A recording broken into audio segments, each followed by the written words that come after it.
Muy buen día con todos. En esta oportunidad voy a detallar sobre triángulos un poco más rebuscaditos, pero no menos importantes, que también se encuentran en lo que es la zona del triángulo anterior del cuello.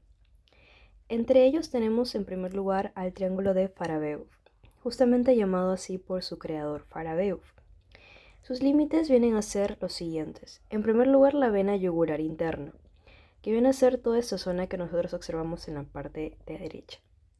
Luego sigue el tronco linguofacial, que no es más que la unión de la vena lingual y la vena facial. Acá en la imagen sacada del atril lo podemos observar mejor.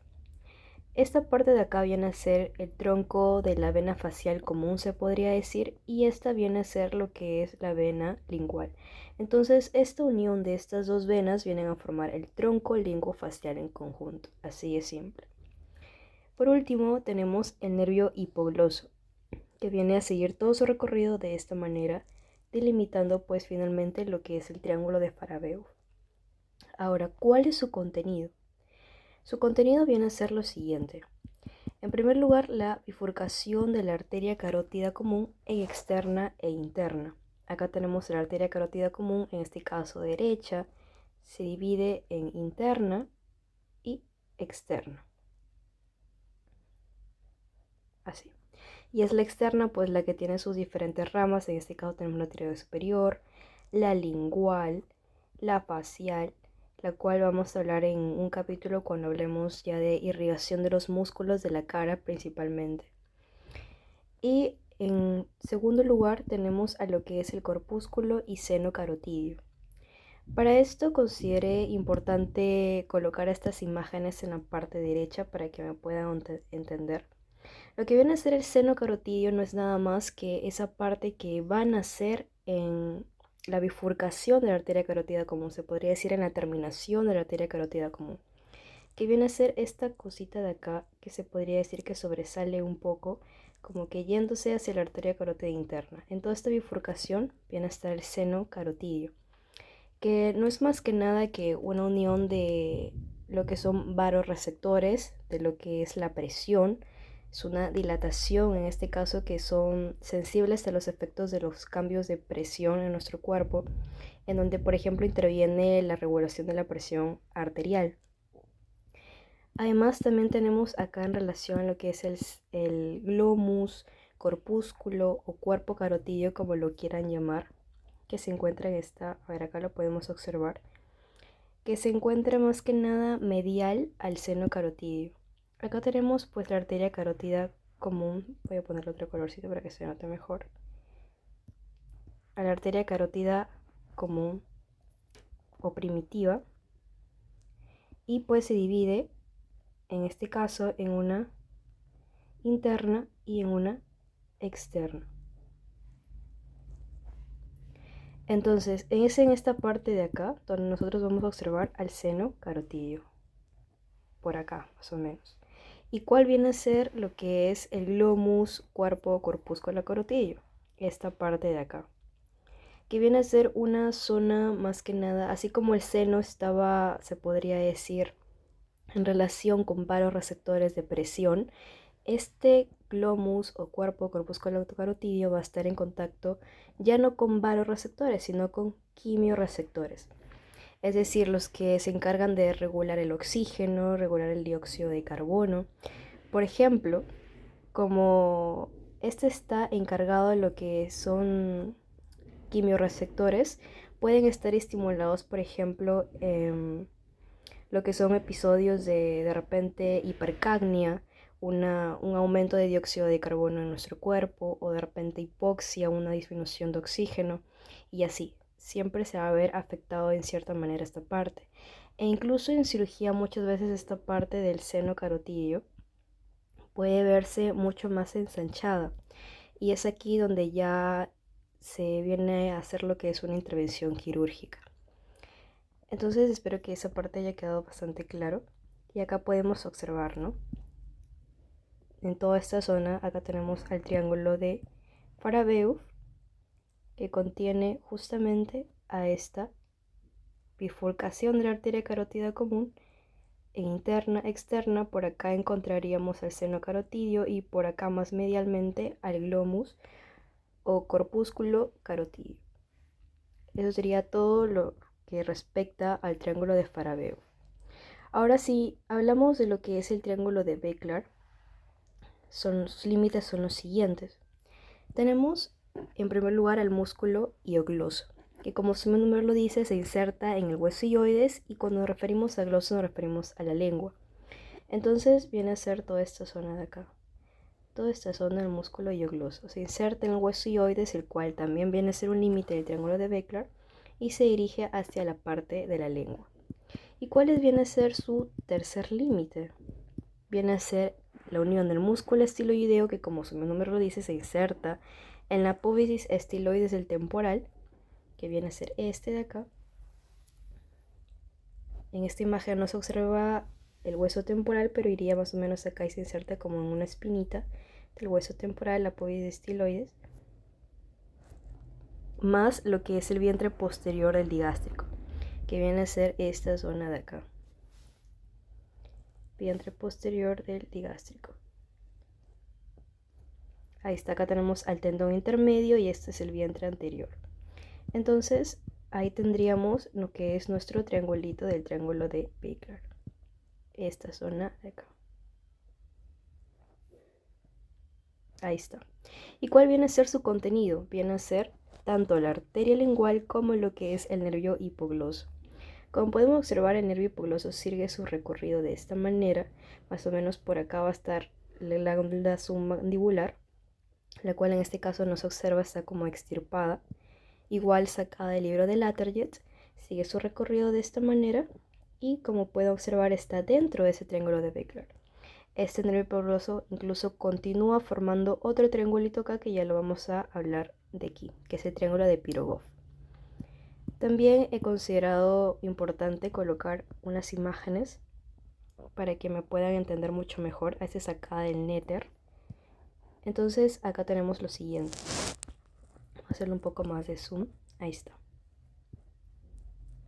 Acá nosotros encontramos a la arteria carótida común. Se divide en externa. La externa siempre la identificamos porque tiene sus ramitas. Acá tenemos la tiroidea superior, la lingual, que es la que nos interesa en el triángulo de Beckler, y la facial, que sigue su recorrido hacia lo que es la irrigación de los músculos de la cara. Tenemos acá la arteria carótida interna, como pueden observar, y acá estaría lo que es el famoso triángulo de Beckler. Ahí está. Como puede observar, en esta parte nosotros tenemos a la arteria lingual, que forma parte de su recorrido.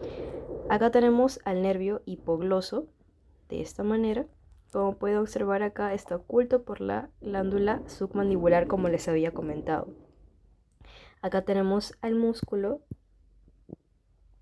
al músculo estiloideo, al vientre posterior del digástrico, al hueso hioides, y como base, en esta parte de acá, toda esta parte de base, tendríamos al músculo hiogloso.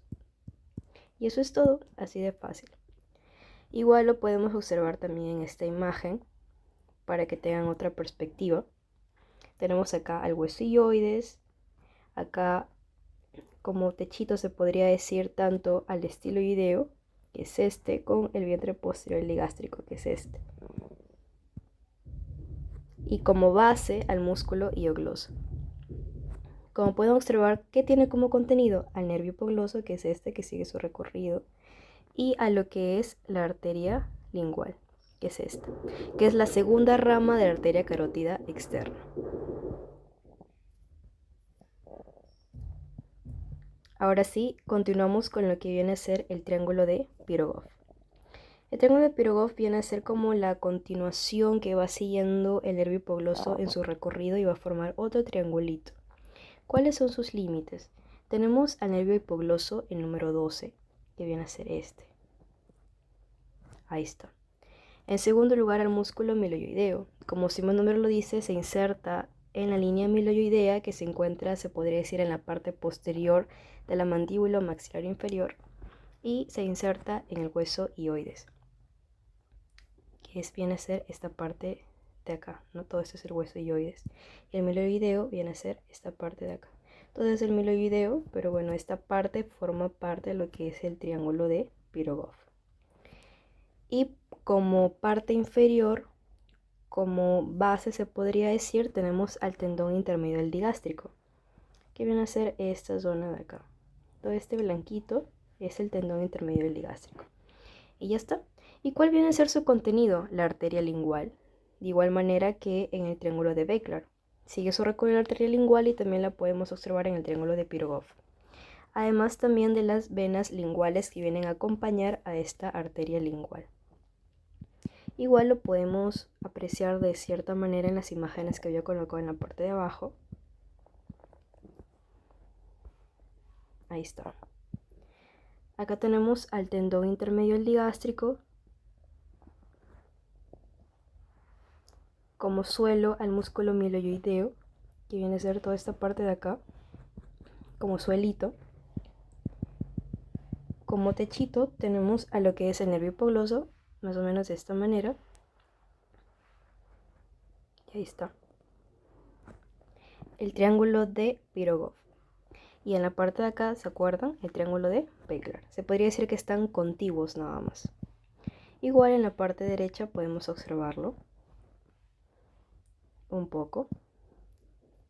Tenemos acá el recorrido del nervio hipogloso, sigue, y forma el techito.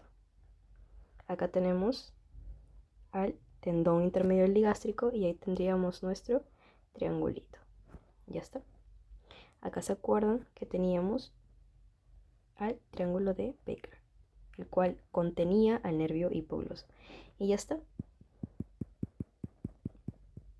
Espero que haya quedado súper clarito. Luego tenemos a lo que viene a ser un triángulo de Sand o de Sedilot, que a veces también es preguntado. Y antes de mencionarlo, quiero que recuerden lo que son las inserciones y el origen del esternocleido mastoideo. Como habíamos dicho, este viene a ser el manubrio o cabecita de lo que es el esternón, y esta pues viene a ser la clavícula, ¿no?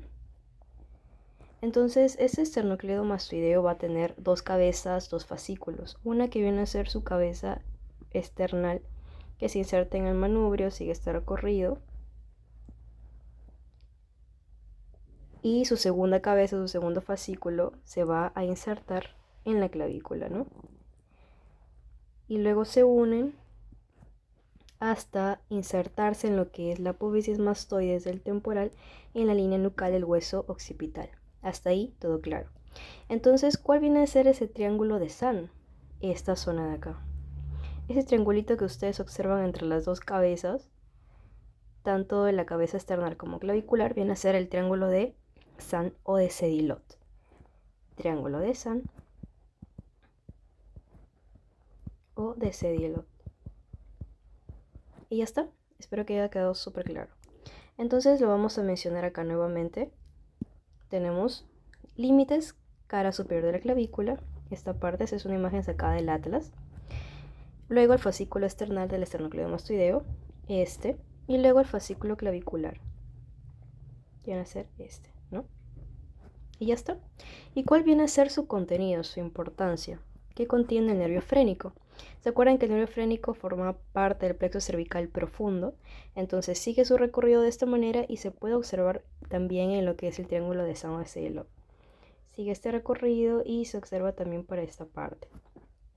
Y por último también tenemos que se observa la arteria carótida común en esta partecita de acá, como ustedes observan.